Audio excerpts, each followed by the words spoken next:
আলহামদুলিল্লাহ। আজ কয়েকদিন বৃষ্টি হচ্ছে তো আবার, এর জন্য যে আবার ছাদ বাগানে লিলি ফোটা শুরু হয়েছে। এই যে এখানে আরো আছে।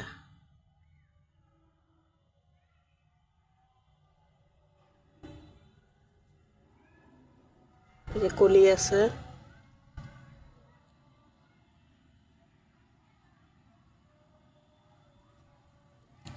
মাশাআল্লাহ,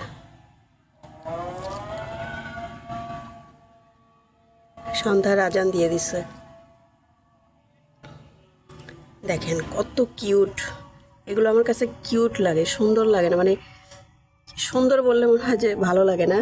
আমার কাছে এই ছোট ছোট লিলিগুলা কালারটাও খুব মানে বেবি পিঙ্ক, খুব কিউট লাগে, খুবই ভালো লাগে। আর এই যে থাই লিলি,